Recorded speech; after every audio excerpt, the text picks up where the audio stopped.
Good evening, everyone, and welcome to, this is Gil, Camppatton Found the Compound, and with me tonight we got Tammy from Rebel Canners and Mark from ChefTech.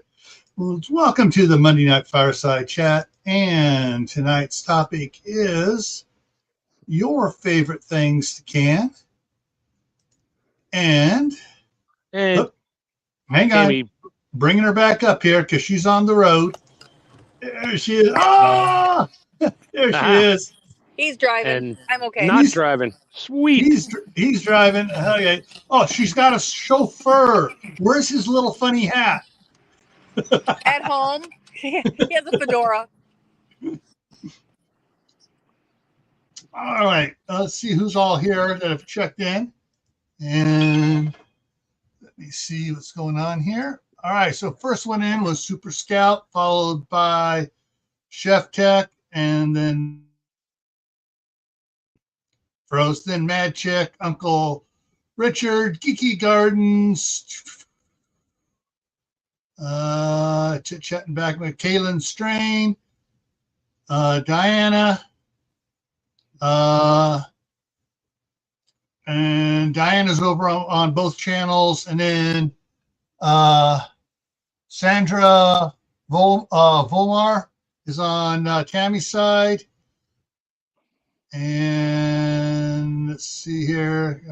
I said Kaylin Strain, yeah. Shady Hill Homestead is here. All right. Okay, so tonight we're going to be talking, and you in the chat are going to be commenting specifically on what is your favorite thing to can. Uh-oh. If Richard's going to answer that, he's going to be like, anything Mark gives me. So what is your number one favorite thing to can before you start breaking off to everything else? Your favorite thing. Who, me or Tammy? Tammy. Anyone. Oh, anyone in the chat. Yeah. Oh. My favorite thing to can is whatever I find super cheap on sale. Where can I park it? Yeah. My favorite thing is a specific thing you can no matter what, whether it's on sale or not. like when you run out. Oh, wait, I know what it is, Tammy. Potatoes. She's going to throw the phone out the window with me in it. As soon as I run out of potatoes in 250 years, I'm going to can them again. My favorite is cowboy candy because the leftover juice with that, I make my hot sweet red onions with it. Go great on hot dogs. Let's see. Kaylin says nothing since she don't can. We're gonna have to remedy that. We're gonna have to set up some sort of GoFundMe to get Kaylin a canner. Some sort of canner. Even a water bath so she could do some fruits and jams and jellies. Well, you could do. Come on, she's got to have at least like a 6-quart pot in the house. Yeah, she lives in an apartment, Mark. In the apartment, whatever. Yeah. She's got to have some kind of pot to make something. Come on, Kaylin. And you can just water bath. You can make some jelly in that, and you just have to stand on top of your boxes. She can look up Tammy's recipe for saline water and make first aid saline water. Yeah, there you go. A couple pints at a time. Yeah, she found some jars a few years ago, so I know she has at least 4 or 5 jars. Yeah. Diana used to can sausage. Ooh. I haven't gotten to that yet because I have my other method that I prefer.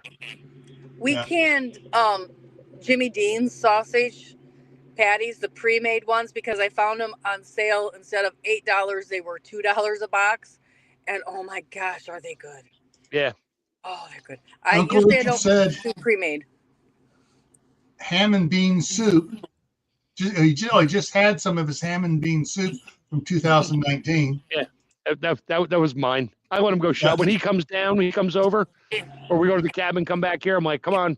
He always brings my jars back. I'm like, all right, let's give you refills. We just go downstairs in a box, and I'm like, what do you want? And he's like, I don't care, whatever you want to give me. That's why her stove shuts off after an hour. Oh. Yeah, but if you're doing fruit, you don't need a water bath for an hour. Only if you're doing meats would you have to water bath for more than 25 or 30 minutes. Yeah. I guess there's some things you could do like some tomato sauce, pasta sauces, you need 45 minutes. But really, you can do just about anything, especially if you're doing pints for one person. Yeah. Or half pints. Under an hour. Yeah. Easy. Yeah, you can even do pineapple. I mean, buy a fresh pineapple and make your chunks and throw it in a jar. I still have pineapple downstairs. Richard loves that too because I don't put sugar in it. It's just water. Mm-hmm. Have you tried doing coconut water in it? Me? I have not. Never heard of that. Yeah, I just heard of that and I thought, boy, that sounds actually really good. That sounds interesting. I'm sure Richard would love me to try that. You mean 2 items from Hawaii? Yeah. Oh, the coconut water is probably imported from South America. The pineapples probably come from California. No, I think most pineapples come from Hawaii. Yeah, Dole has those huge plantations in Hawaii. Yeah. Yeah. Well, my favorite thing is beef. And I froze. So whether it's taco meat, which I have done, I don't know, like 30 quarts of, or meatballs, which I've done 15 of. But it was interesting is Danny and Oliver, when they got off the bus, I had to grab them and Aid and bring them over here because their mom and dad were in Idaho Falls getting the parts to fix the shower, which is something we were talking about before we started here. They had a PUFA in the shower in there, and the head getting yanked off by my grandson that has autism. He got frustrated with the shower and yanked the head off.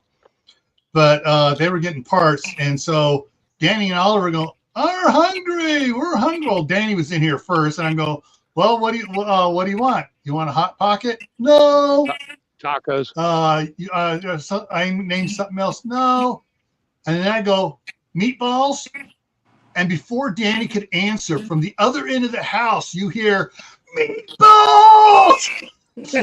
And Oliver just came flying down the hallway, almost plowed over poor Danny, and goes, "I want meatballs! I want meatballs!"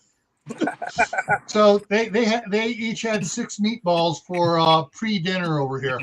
Pre-dinner. Cool. Yeah, they're eating for hobbits. 11sies, first breakfast, second more breakfast. along the lines is, we got off the bus. We're hungry. Yeah. Yeah. Oh, Instead of getting a sugar snack, they got a meat snack. Hey, good protein, and it'll level out those hangries for a couple of hours. Yeah. 20 minutes for a growing boy. All right. Oh, yeah. Oh, shoot. Can't think of her name. I can't think of her name either. Disabled and prepping. Uses her Instapot Max to can pints. Yep. Yeah, how many can fit there? Like 3? 2, 3, or 4? I forget. Depends on the size of the sausage. You fit 4? No, the jars. No, 4 pints. 4 pints. Oh, 4 pints into Max. Yeah, okay. How many sausages can you fit in there? I don't know. 1. It's really big. Oh, you mean the big hanging pepperoni or summer sausage? The summer sausage, yeah. The Hickory Farm summer sausage. 1. Bratwurst. Stick it in. Make a little line. Raise it up. Cut it an inch below. Drop it in. No, it's the Italian sausage you buy in the 6-foot snake. That's all. It's in a giant sausage ring. I used to love those. I just throw the whole ring on the flat top and just let it cook. Flip it over and then pile it up with onions and peppers. Let it stew for a while on the flat top, and cut it up and serve everybody. Oh my gosh. Yeah, Heidi does 4 pints in her in the Instapot. Oh, you can do 4 pints. Okay. Yeah. Oh, in the inner pot. Gotcha. No. So yeah, that I have been doing a lot of research over the last several months, and it's probably going to tick a lot of people off.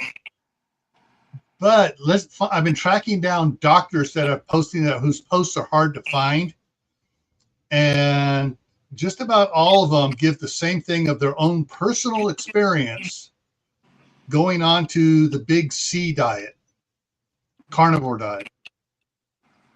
And okay, hang on. We got someone in on Tammy's side here, puffing stuff.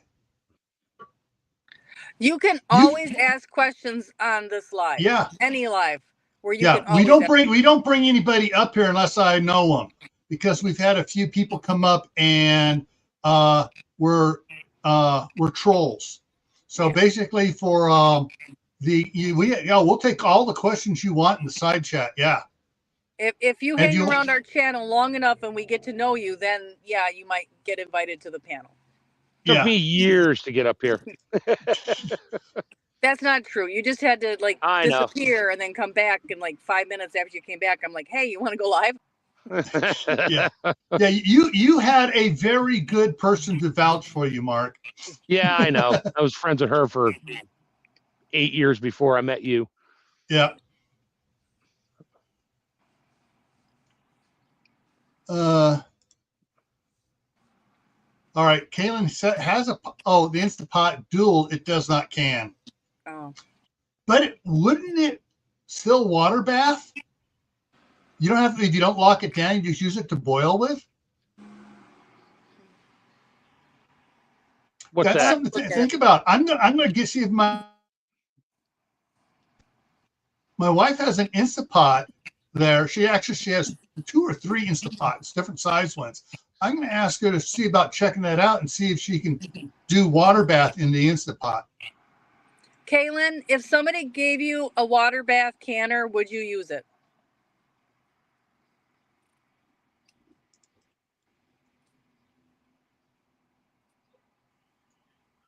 I think it's supposed to be, I don't know. Oh. I tried once. It was a fail, so I don't do panels. Oh, that was Kaylin coming up. Yeah. Yeah. No, yeah, Kaylin, if somebody gave you a water bath canner, would you use it? That's Tammy's question. Yeah. Oh. I mean, because, if you have a big pot that you can put, 4 or 5 pints in, and the pints you'll be able to put several inches of water above that. Yeah, you only need like an 8-quart pot, like a Revere-ware, just a regular stew pot. Yeah. As long as it's tall enough, you put a pint jar in there, you can cover it. You can do half pints, but you have to do pint times. They're a little shorter. Yeah. So you could do that. Now, I've seen half pints, pints, and pints and a halves. I have not seen 3/4 pints. Do they even make them anymore? I never said 3/4. Who said 3/4 pint? No, I'm just asking. I've seen pints. I never heard of a 3/4 pint. Maybe it's a custom jar for some company. Yes. Well, I think once you get below a pint, then you start talking about like 12-ounce jelly jars, and then 8-ounce jelly jars, and then 4-ounce jelly jars. Yeah. So once you get below a pint, it starts going by ounces as opposed to, All right. Kaylin says she doesn't have proper storage for jars other than boxes. Okay. Oh, she does have a stock pot. Okay. Well, all right, Kaylin. Back when we were, in the 60s when we were canning, once we canned the jars, they went back in the boxes, and we had a piece of notebook paper, wrote on it what was in it, taped it to the box, and in the cupboard it went. Yeah. And even if she's just doing like, she gets strawberries or something, or just wants to do whole fruit at the store, whatever's down at the market. And if you could buy it and it's on sale, buy it and just like make up like 4 pint jars or a couple pint jars of like pineapple or your favorite fruit, throw it in there, add some fresh water to it and lid it up and water bath it. See Tammy for times or get a Ball Blue book. You can go online and find the times there. Just came in. Hello, Jill.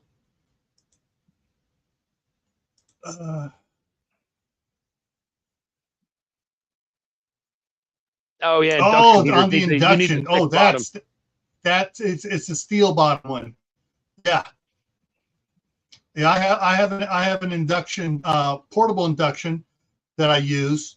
But what you can see looking in the back here, you can see it sitting on top of the other stove. That's my induction over there. But then I went and got this, and this has been really cheap. It's down to $89 now. The last time I shared it.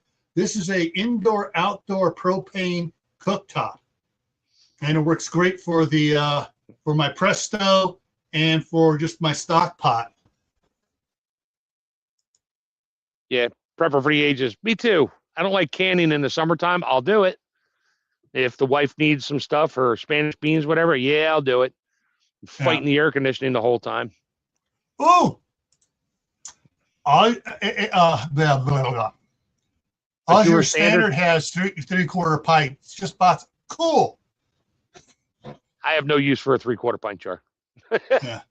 Well, there are certain things that my wife and I, if we're doing it for individually for us, half a pint is not enough. A pint is a little too much. That would be perfect for certain things. But yeah. I can see that for, like, especially like when we get around to doing her favorite salsa for dipping chips in, because she does a pint jar. She gets about 2/3 of the way done, or 3/4, and then she puts it in the fridge. Where a half pint, she goes through it and she wants more. Yeah, and then you forget about what's left, and then you wind up throwing it out anyway. Yeah.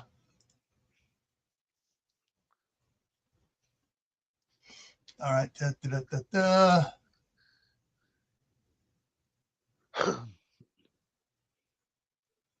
All right. So yeah. So Puffin Stuff has a portable one like that.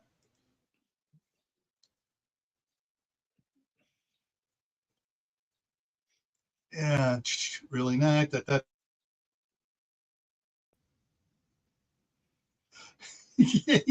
Yeah. I had that problem for a while until I put shelves up. It's like, great, we got beans somewhere, honey. Where are they? I don't know. So unstacking like 6 stacks of pint jars and quart jars. It's like, oh, I found them. Great. Now there's 4 missing. If I put there 6 missing, if I put everything back on top of it again, yeah, the other ones will fall over. Now it goes to the top, and yeah, or you start mixing it up in other boxes. You forget what you got. Yeah.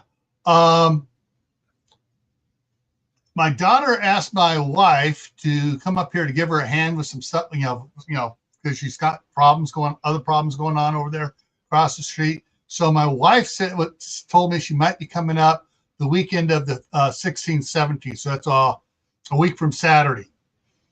If she does, the one wire rack, which would be the opposite direction from the sink of where I took this picture from. So it'd be, in the kitchen there is the 6-shelf, 4-foot wide, 18-inch deep shelf racks you get from Sam's Club. She wants that taken out of there and wants me to bring in the white melamine totally enclosed cabinets from the shop and bring it inside and put more shelves in it. You better support those shelves, because those melamine fiberboard shelves. Yeah, I know. I know. Oh yeah. But she wants that angle iron under them, so that she can put the stuff I got on the wire rack shelf, the canning stuff, to go into the enclosed cabinet to keep as much dust off of it as she can. Because basically, we take something off the shelf right now, it's wash it off to get all the dust off of it. Because when the farmers start plowing around here, and I got windows open to try to cool the thing off at night, there's still a ton of dust in the air. I get layers of dust over everything in the house here. Good times. Yeah. Uncle Richard, if you want 1.5 jars, you buy the jars. We can put whatever you want in there. I am not buying any more jars. None. Not a one. Yeah. I keep finding boxes. I'm like, oh crap! I got another 4 cases of quart jars I just found, wide mouths. I'm like, okay, let me put them down the other stack with the rest. I'm trying to consolidate everything into one place now. I'm sorry, Tammy. I'm just laughing because I still constantly buy jars. I stopped. My wife stopped. She'd be like, she wouldn't even ask me after a while. She's like, she'd come home with like, 8 cases of like pint jars she got for like $6.99 a jar, a box, Walmart sale, something. And she's like, I brought you jars. I'm like, okay. I had a lot of them full for a while. Right now, I'm running a freeze dryer more than I'm canning. But canning is up next for her beans, and she knows it. That's coming shortly here. I have a bunch of beans. Do you have any good recipes for yellow lentils or yellow split peas or brown lentils? Sorry. Oh, lentil soup. I mean, what kind of recipe are you looking for? I mean, you can mash it up and make it into like a patty and make like a burger out of it if you're into vegan stuff. I don't know. What do you want to do with it, Tammy? I don't know. I want a good recipe. Then I'll know what I want to do with it. I want to find a good recipe. That's what I want to do. What I don't like you them. want? I don't eat them. So yes. Oh, okay. I was gonna say, what don't you like about? What don't you want to can? I've never had them much. You never had lentils? They're peppery. They're really good. I had the lentils. I got some of these, and they were really good in a soup. I made a soup with them. Right. But I still have like 6 pints of the soup on my shelf, so I need something else, another recipe. What did you put in your soup? Just beef broth or chicken broth and. Yeah. No, you got to throw like I do it with ham. That's what Richard just ate. Yeah, I did it with ham. When I get the ham, I put diced ham in there and some diced up carrots and some onions. I make the soup. I add the carrots last. I add the carrots fresh when I throw them in the jars, just a little, like a tablespoon in each one. That way they don't disappear. Let me see if I can make this work here, guys. Give me a second here. Now, if I find something good for lentils or yellow split peas, I've got 9 pounds of yellow split peas. Ooh. I hope you got them in a jar sealed up. Yeah. Don't leave them in the bag. Those bags are terrible. Lentils. Spiced lentils with carrots. 4-ingredient, 1-pot dinner. Lentils. Best lentil soup. 25 flavor pack lentil recipes you'll actually love.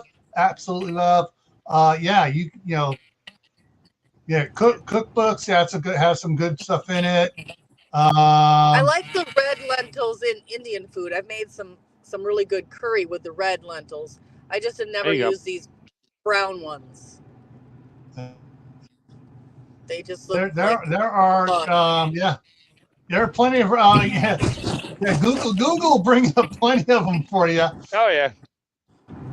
I was just hoping somebody in the chat had a good recipe that they liked. Yeah. I'm surprised. Kaylin said dal is a good recipe with lentils, any color. She uses the red lentils, but any color lentil doesn't matter. So look up dal, D-A-H-L. Yeah. Yes. I that's what I made. That was the curry I made, was dal. I love Indian food. I absolutely love Indian food. In fact, I used to make it all the time. And then like 4 or 5 years ago, we had an exchange student come over from India. He was actually a college student going to college. That was a friend of my daughter's. And he was really super homesick. So I made him a home-cooked meal. And he told me it tasted just like his mother's. Cool. I made him naan. I made him some butter chicken. And, some love Indian food. Kaylin will she'll send you whatever recipes you want for dal. Thank you. Yes. That would be great. Puffin stuff. I have a brown pack of lentil right now. Staring at it, it stares back. Neither one of us knows what we're doing. That's exactly what I'm doing. I only buy them. I mean, I have some stored away dry, but I just make lentil soup. And when I make lentil soup, I make like 4 gallons of it. I do like giant pot. I don't like to cook small. Sometimes I do, but when I cook, it's go big or go home. Yeah. Uncle Richard said he made going in jars. Yeah. Uncle Richard said he made I made soup with leftover ham from Easter. Yep. Yeah, he told me all about that one. He's like, it was so good. You just got to watch out. Everybody looks at the lentils, go, I'll just put the whole bag in there. No, don't. Follow the recipe. I clogged up my my drain, whatchamacallit, the incinerator, garbage disposal at my last house, because we made a big pot and we put it outside. It was supposed to get down below 40. It didn't. It stayed way above 50.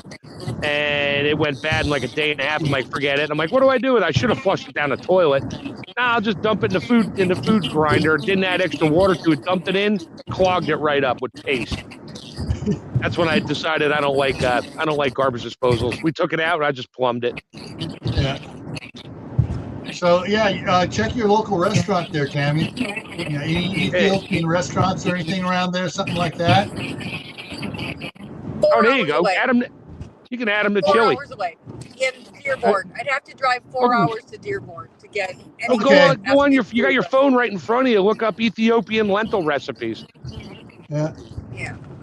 And Glenn's in the house. We got 2 now from Florida. I don't know. I'm not a big lentil creator fan. I just like lentil soup because I like pepper, and it's always peppery flavored.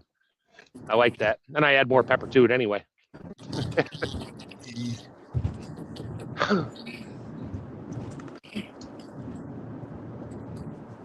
There we go.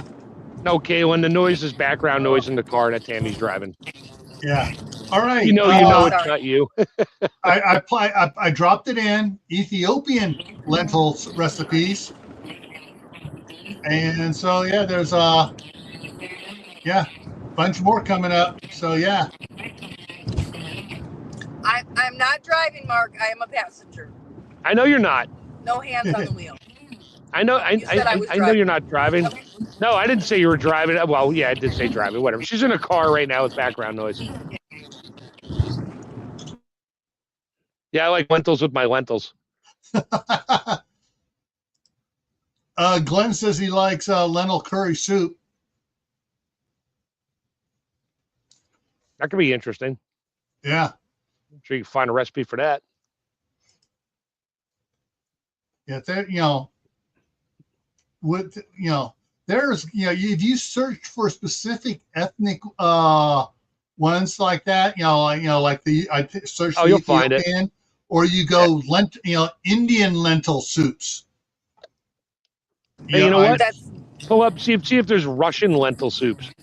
Okay. That would be a hearty soup. Probably potatoes and stuff in there. Russian lentil soup. If you make it in Russia, it's got to have cabbage. Hang on. Let me get up here. There you go, Tammy. Pictures look yummy. Red lentil soup. Oh, Russian red lentil soup. The red one here on the end. Oh. Yeah, but I've got the brown ones, and they don't look as pretty as that. You know what? Your stomach doesn't care what it looks like. It does. My stomach Half doesn't. of the thing is the presentation. Half of the palate is presentation. So eat in the camper when you don't have a power in there and you got a candle going. You'll never notice.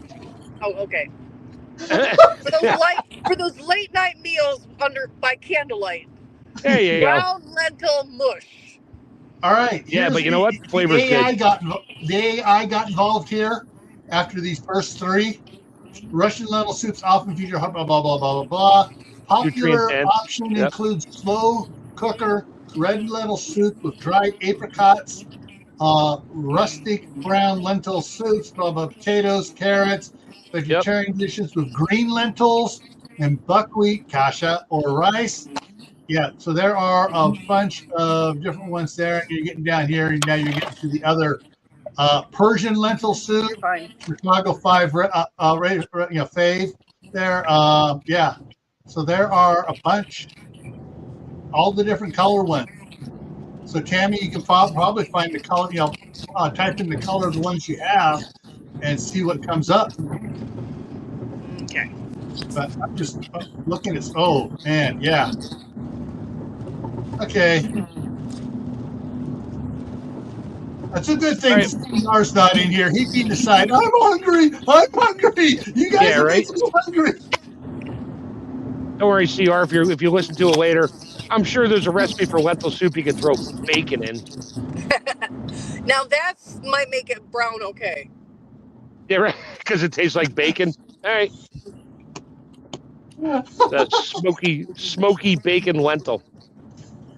Yeah, there you go.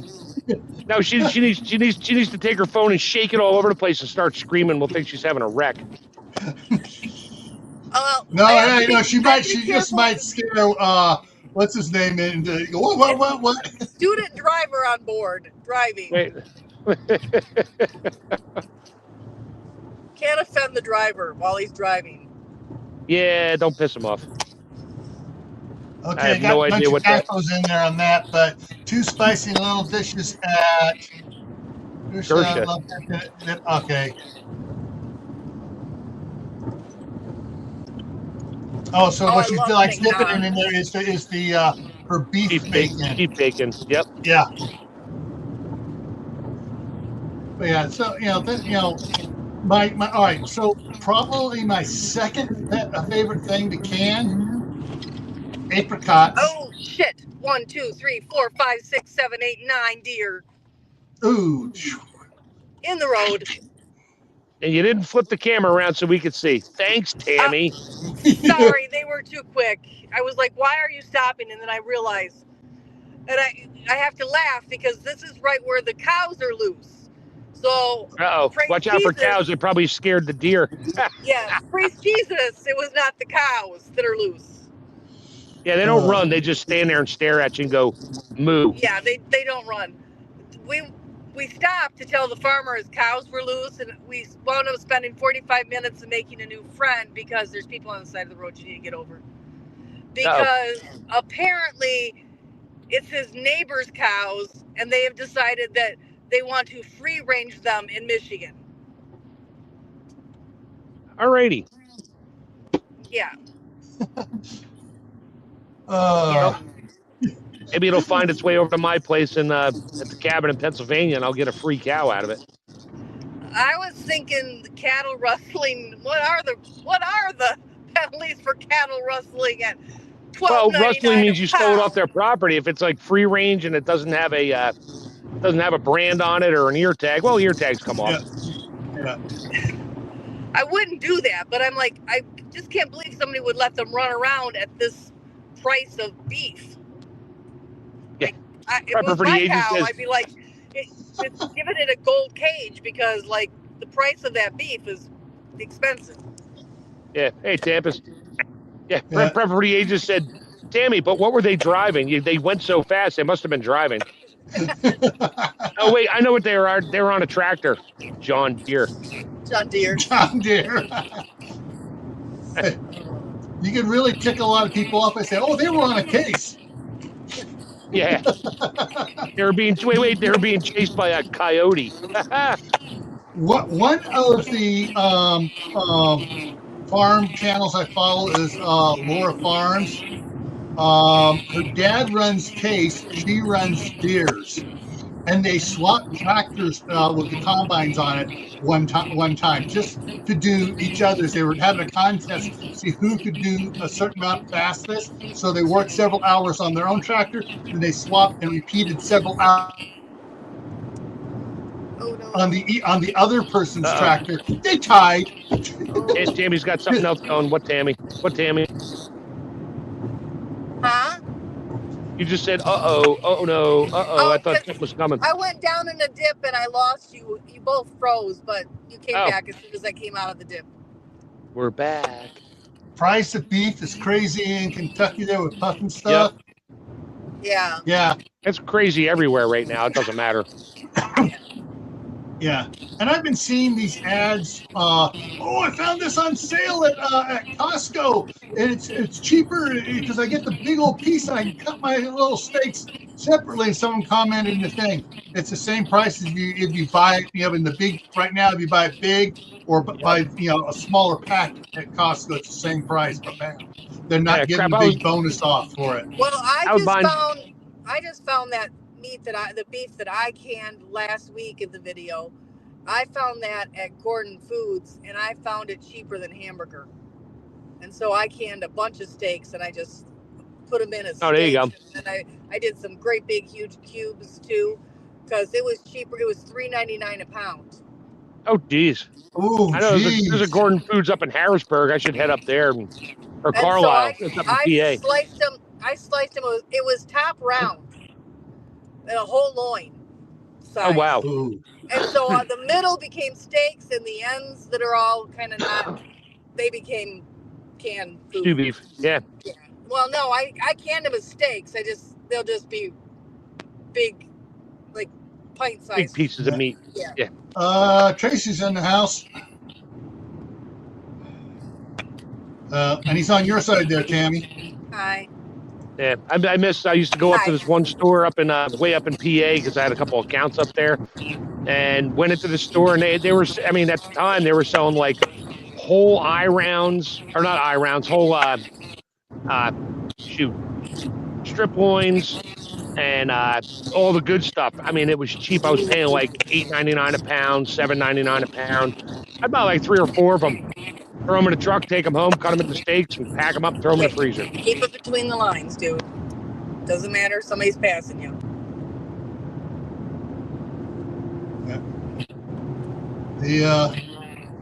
I'm gonna have to this week when I go up do my monthly shopping trip up there in Idaho Falls. I'm gonna have to remember to go over to the chef store and see what they have going on there. Yeah. We're looking out the window now. Nice sunset. The sunset is just gorgeous over there. Nice. And I'm sure there's probably a couple hundred deer in that field and you just can't see them. Not tonight, but that's got cattle in it, so they don't usually hang out there. Of course, they don't usually hang out where they ran across in front of us either. That's because those silly council people put up the sign that says deer crossing, so that's where the deer now cross. Okay.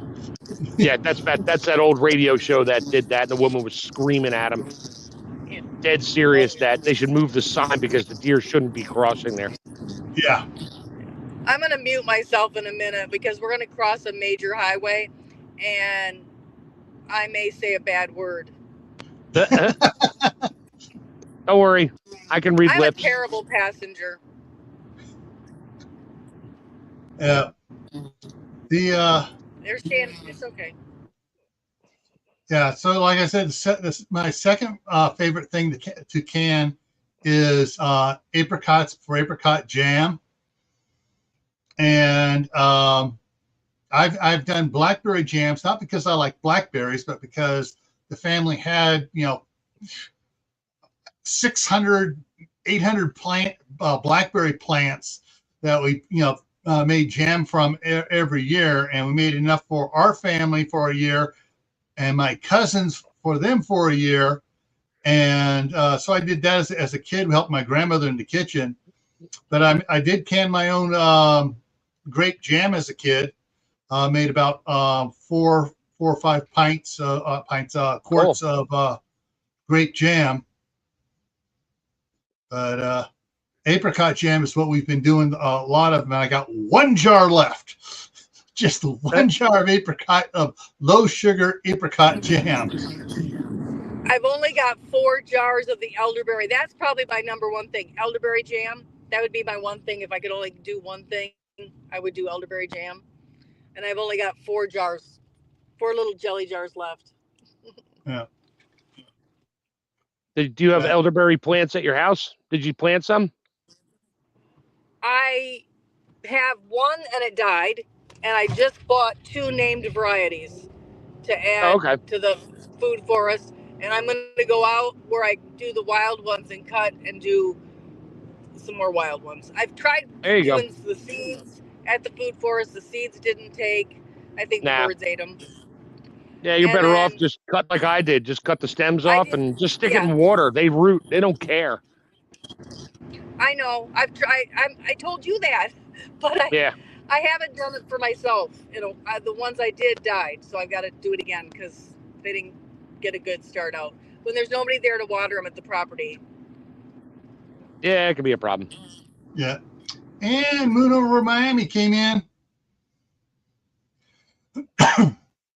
Yeah, my daughter's thinking about trying to get some elderberries planted back over on her property again because they moved things around, and the area they were had the elderberry in before, they weren't doing a lot of work out there because it was way in the corner of the property over there, and the deer got it. And Yeah. Ate it down to the nub. Yep. Yeah, exactly. That Yeah. decimated just about everything back in that corner over there. Yeah, so I'm reluctant to plant anything at my property if I'm not there and I can't fence it in because, yeah, the deer are just going to destroy it. All right, and I guess Happy Mac.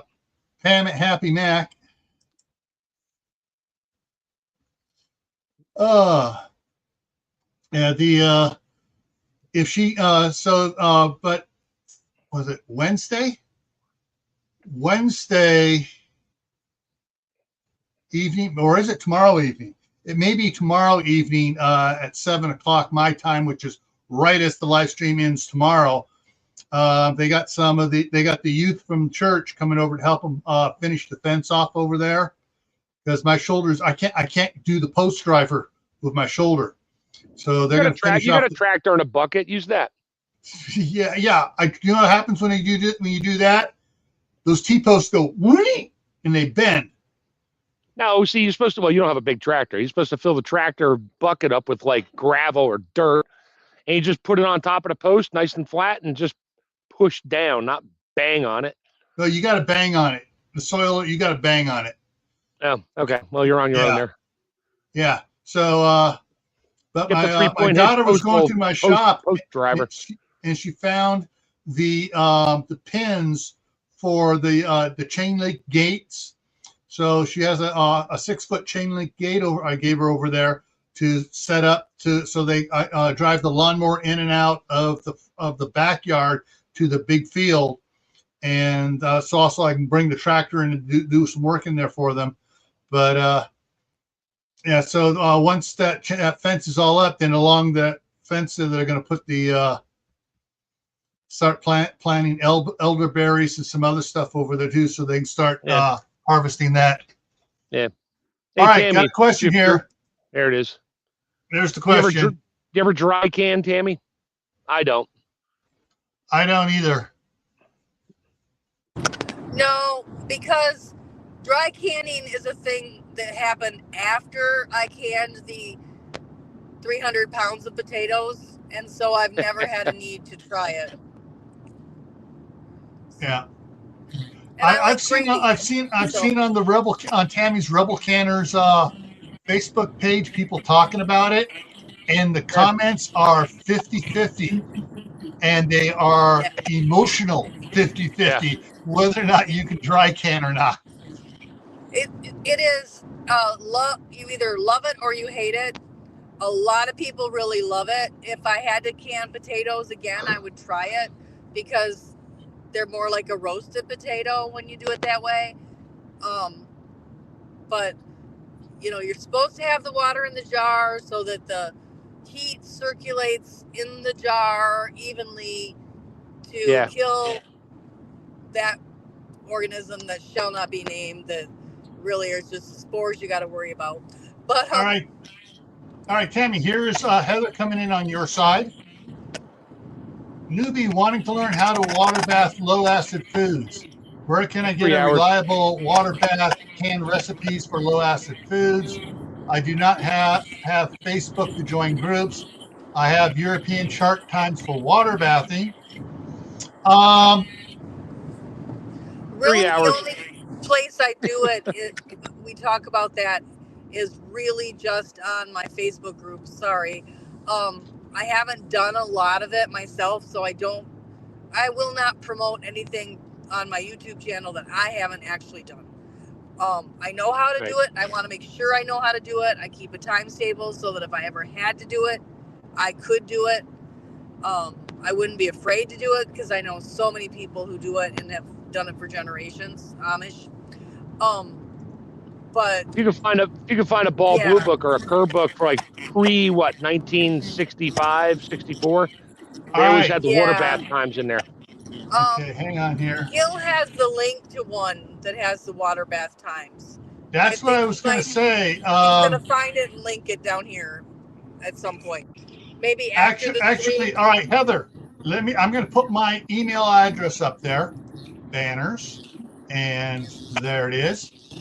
Camppatton, there's 2 P's in Patton, so it's Camppatton Family Compound. Here. I know, And but if you watch, because there'll be send more me an followers. email, and I will email you back the 1945 Kerr Canning Handbook. It's a PDF.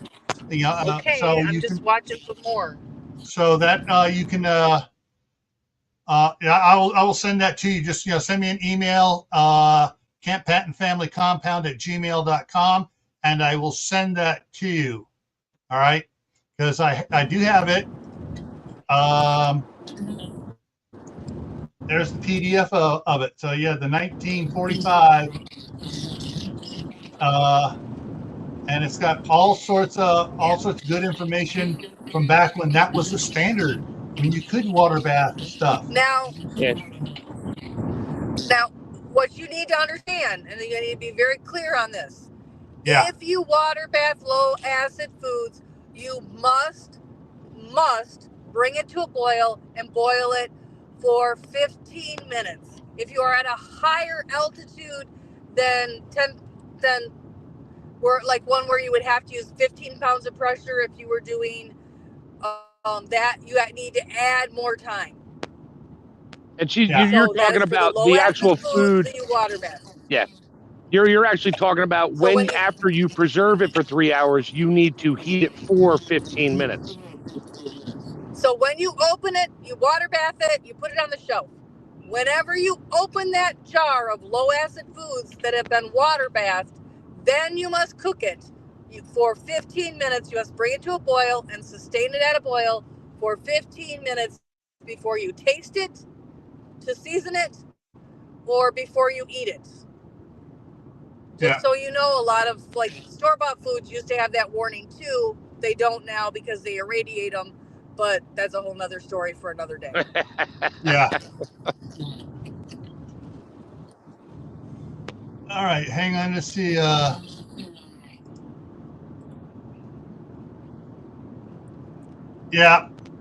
Yep. Same thing happening in the United States. You go to Europe, they still water bath in Europe because pressure canners are prohibitively expensive over there. Yeah. So they water bath, and they have their times, and they do it their way. And my grandmother, who was born in 1899, water bathed everything, and her mother water bathed everything from the time canning jars first came out. So Yep. Yeah. I do have a Facebook group that is specific for Australia for canning. Just so you know. She's not on Facebook at all. So. Oh, that's okay. She's the one that's not on Facebook. All right. Yeah. All right.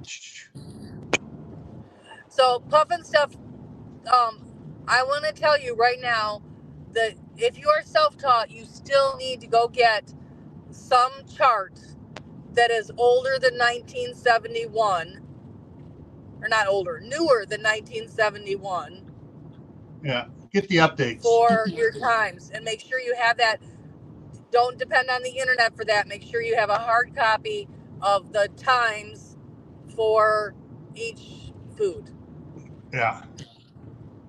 Yeah, I found a lot in my 1934 blue book that even they had pressure canners. The pressure canning times were usually longer in most cases than the times today. Some were shorter, most were longer, and I've looked at those, and I made my own notes on those, so I know which times to use. And you can always go a little longer; it doesn't hurt it. It just cooks the food a little more. All right, one of the things I had to water bath that was low acid. Because the rubber gaskets on my Presto failed, and I had to turn it into a water bath canner. I did some chicken chicken soup, chunky chicken soup. It's almost like a chicken stew. And yeah, so I just did it for the because I'd already been doing it, but I started the boil time over. Froze there for a second. I started the time over, and I boiled it for what was recommended for the meat water bath times for chicken, and I just started over because even though it had been boiling in there, trying to bring up the pressure till the gasket failed.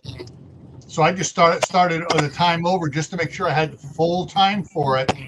And and so like when I go to open that up, it's going to go in the pot, and I'm going to cook it for another 15 minutes before I eat the it. thing. If you're water bathing, you cannot let it stop boiling. Yeah, It needs to be at a rolling boil, so you keep another pot on the stove right next to it with boiling water in it. yeah, Boiling and at the same time. That way, as the water level goes down, you take your ladle, pitcher, gloves, whatever you got, and move boiling water to keep that rolling boil going. And you got to keep at least an inch, if not more, of water above the tops of the jars. So it yeah, could be well, it's very time consuming, 3 hours for most items. Seafood, I wouldn't even attempt doing seafood in water bath ever. yeah. But I'm sorry. Yeah, I would. Yeah, since I do have pressure canners, I would pressure can it. But yeah, water for water bathing. Yeah, the you do not ever shortchange the times in no, the canning recipes. I don't care if it's pressure or water bath. You can always go more, don't go less. Exactly. All right, I think he's off the All main right. roads now. I What see is the trees. name of?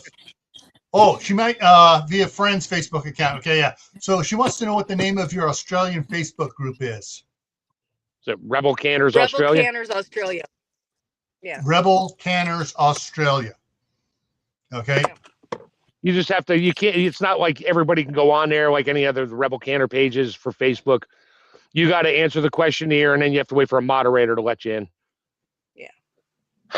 And she has some good moderators. You got Darren as one of your moderators down there, don't you? Yeah, but Darren's not in Australia anymore. Yeah, but he still moderates. He's in Georgia, so he's in a different time zone again. Yeah. But yeah, he does moderate. Yeah. So You made it. You're alive. No dents. yeah, barely. No extra meat. I'll sit here, Sawyer. No extra meat to can like deer on the road. Yeah. So yeah, Sure, I can see Tammy sitting on the side of the road after whacking a deer in the head and not doing any damage. And what's she doing? She's pulling out the stove and she's water bathing venison on the side of the road. Yeah. She didn't hear that, or maybe she did. She's ignoring me. Yeah.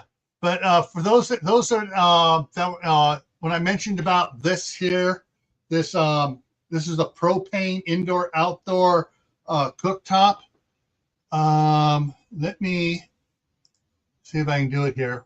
You see what the price has been dropping every time I check it. The price drops a little bit on it. So let me do. Yeah, puffing stuff. I've done that.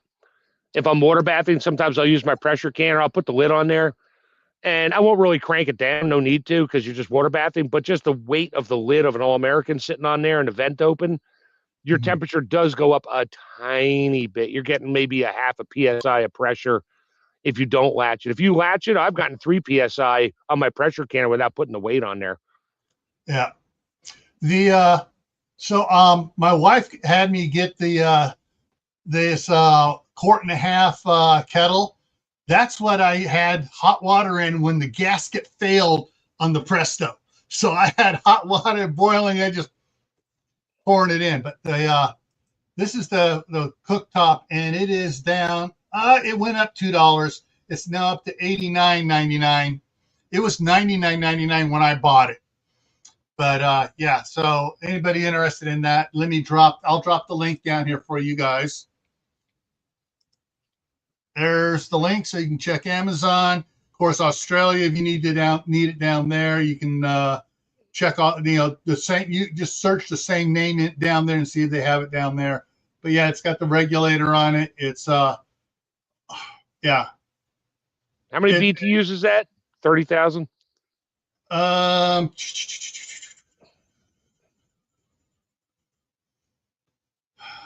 It's like 15,000 each or something.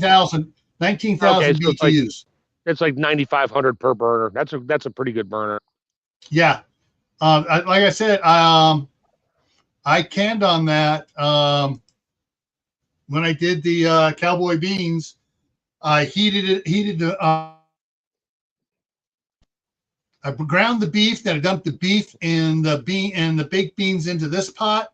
And from that pot, I filled up the quarts and I put it in the canner and I canned it. And that was the first time. This here is the first time I ever pressure canned. And Tammy was on a live with me, keeping me on the straight and narrow. You're on mute still, but that's all right.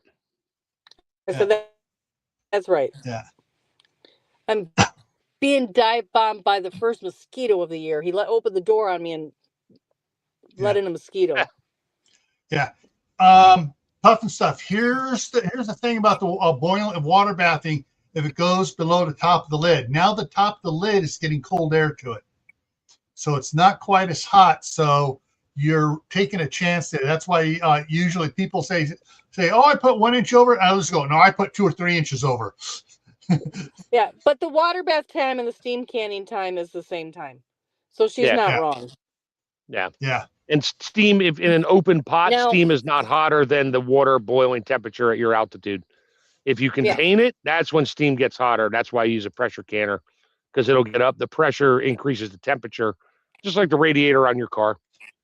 Now, the other thing you need to know, if you are in a mountainous region, I don't think you are in Australia, but if you are in a mountainous region, the time for the water bath goes up when you're in the mountains. Yeah. So you do need to know your altitude. Yeah. Too, because that's where it goes from 3 to 4 hours, depending on your altitude. Yeah, that's why up in mile up in the air in Colorado now, water boils at 180 degrees. Yeah. Because it's air pressure holding it down. And on the opposite of that, if you were somehow in a coal mine valley, way below sea level, like 1,000 feet below sea level, water would boil at and I did a paper on that, water would boil at 220 degrees in an open pot, because it takes that much more heat to get the water to boil because of the air pressure on you. Okay. How long do water bath cans land on the shelf if stored in a door? Okay. All right. Example. Pears, not jam, just canned pears. My mom canned pears in 1971, and in 1982, over 10 years, we were still eating them because she canned them in half-gallon jars. Yeah, and a lot of that is dependent on the type of seal on your rings, on your lids, everything. Because some guy did it and it lasted 10 years. Yours may only last 2 before something happens. Yeah, the seal fails. Did you wipe them all off really good? Is your room very, like you said, dry? But there's different levels of dry. So, I can't give you an answer because there's just so many variables there. Yeah. But I have had things like I tested some milk and I did 9 jars. And so I opened the last one at 9 years. So, I mean, it just depends on your storage conditions. And so here's what they say, that it starts to break down. So you lose vitamins. Well, you don't really lose vitamins. They break down. Our bodies are these wonderful machines that are nuclear generators. And we can take those partial things and put them back together and use them in our body. So even if they are broken down in there, you're still going to have the same nutrients. It's just going to take your body more energy to use them. When they measure it, they're only measuring whole vitamins, whole this nutrient, that nutrient out of it. So they're not going to tell you that there's still the building blocks in there, but they're in there. And the longer it sits, you already cooked at a high pressure for whatever period of time. The longer it sits, the more the food quality deteriorates. So there's that too. So your chunks of beef will just turn to mush after a while, sitting in the vacuum, whatever, after they're at pressure. So cube beef at the bottom of the jar, you'll start to see just crumbles of beef sludge. Yeah. I know because I found a jar of corned beef I did 8 years ago, and I was like, ew, I'm not eating that. All right, Jack, you're not supposed to be afraid of pressure canning. You just need, it's just like, all right, it's like handling a pew-pew. You exercise caution. You don't be afraid of it. Yeah, read the book. Read the book, and stop watching those pictures that they put on Facebook pages of the canner lid jammed in the ceiling. Yeah. Yeah, and then there's another canner lid still in the oven. All right. Yeah. Okay. Yeah. Puffin Stuff says, I've had issues with ball lids lately. Who hasn't? Yeah. I've been using Superb recently. Yeah. When you order them off the Superb website, use the code RebelCanners20 and save 20%. Yeah, so Rebel Canners 20, because Tammy works with them, and she teaches at the summit back there in Ohio. I forget the town name. I'm sorry, Tammy. It's Berlin, or there's Millersburg. Yeah. Millersburg. Superb is one of the main sponsors of the summit back there, the food summit. So yeah, it's now called Spoon to Seed. Seed to Spoon. Yeah. Seed to Spoon. Yeah. Yeah. Yep. Yeah. Superb was there. I was buying sleeves of lids super cheap, and then at the end of the show, they were just walking around going, "Hey, what would you like?" And I'm like, "I'll take the 36 pack of regular lids." And they went to my buddy Uncle Richard, and said, "What do you want?" And I was like, wide mouth. And he's like, "I'll take the wide mouth lids." So I got wide mouth lids too, because he doesn't can, not yet. We're working on it. All right, Heather. Water needs to be above the lids when water bathing. Because over the lid, over the top of the jar, over the top of the lid.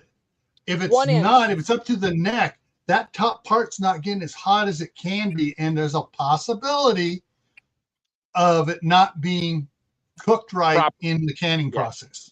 Properly preserved. Then you're steam canning. You're not water bathing.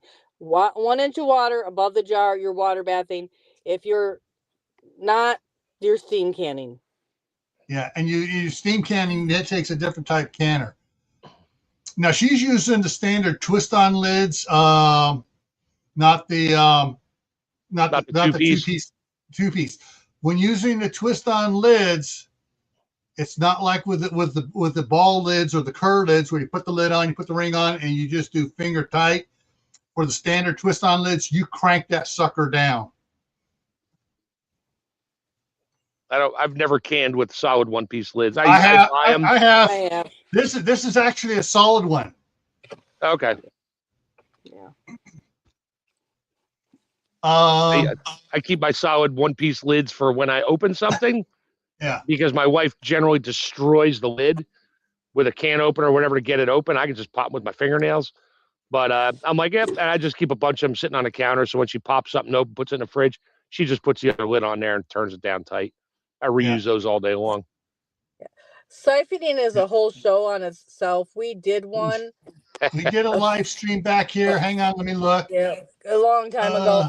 There's like so 4 many months ago. reasons. We could talk for a whole hour on why your jar might siphon. There's 101 reasons. Yeah, I'm just looking back. I'm looking back here. Sauces, canning lamb, canning cheese. It's been over a year. You're gonna. Yeah, it was right before you went offline for a little bit there, Gil. I thought it was after I got back here. Let's see. That's right.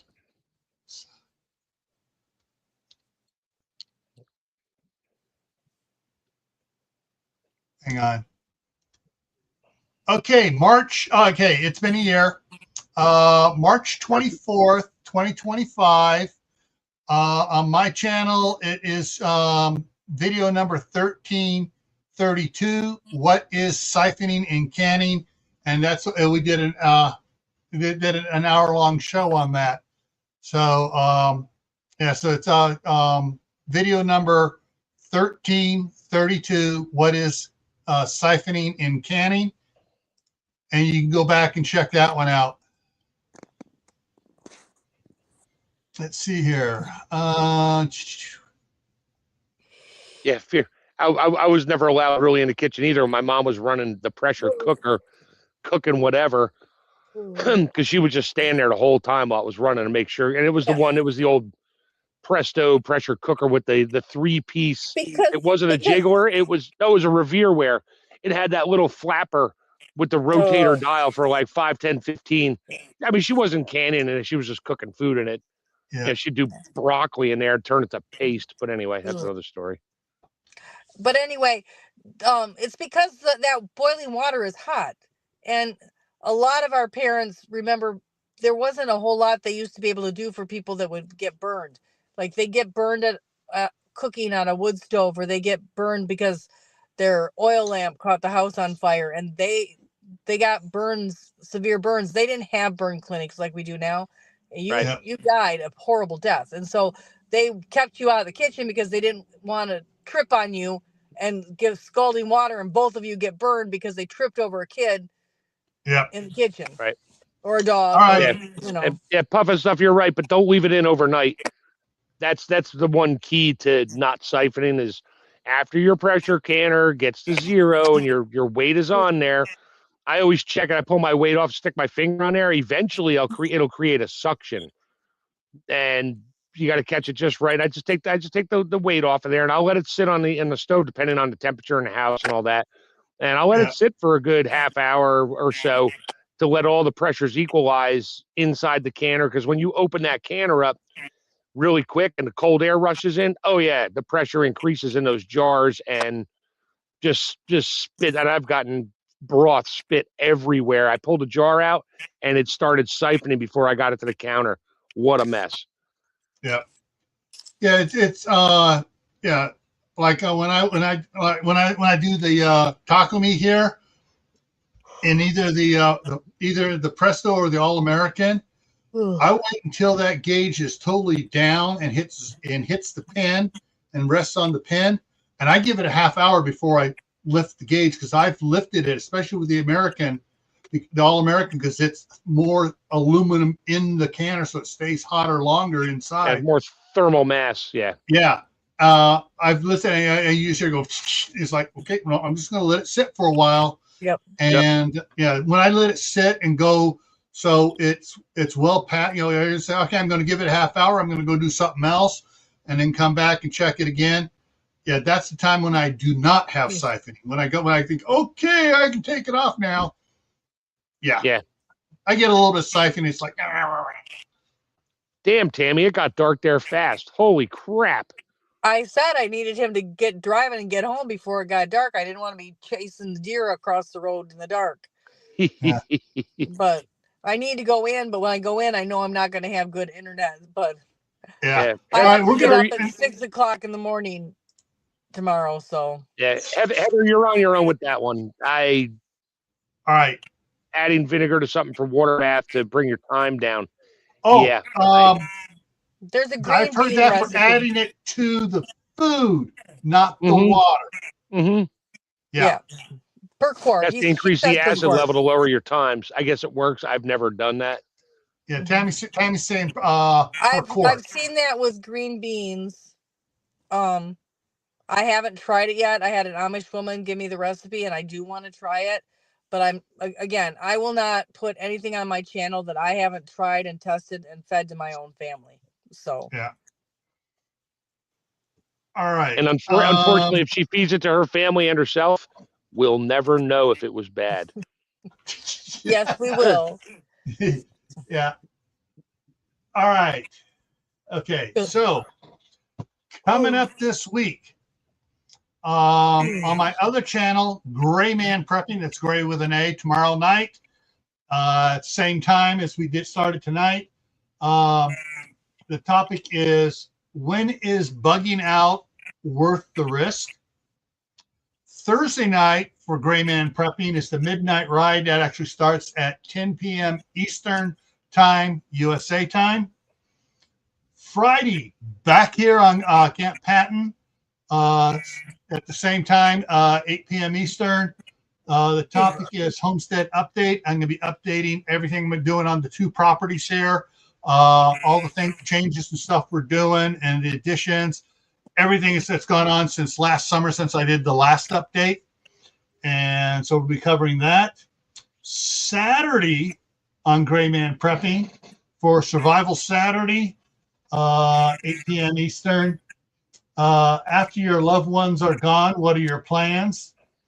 And then next Monday, here, the topic is wet or dry pack canning. So we talked a little bit about it tonight. We'll go into it a little bit more next week, and we'll pull out, a bunch of the documentation and stuff for you, and we'll be talking about that stuff. So that's next week is dry or wet pack canning, and that's what's coming up for the week here. Tammy's still working multiple jobs, so she's not doing midweek lives. I did go to the zoo this weekend, and I have a ton of cute shorts. And so I have a different zoo short every day this week coming out. So check on that. All right. Yeah. So check. You might get a glimpse of my grandson. Yeah. Yeah. So check out, keep an eye out on Rebel Canners, and we will, hopefully we'll see you around. Hopefully we'll definitely see you all next Monday, and hopefully you'll be able to catch some of my other live streams during the, between now and then. All right, everyone. Don't worry about pressure canning being scary.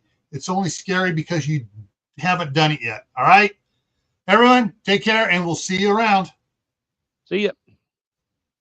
Tammy said good night.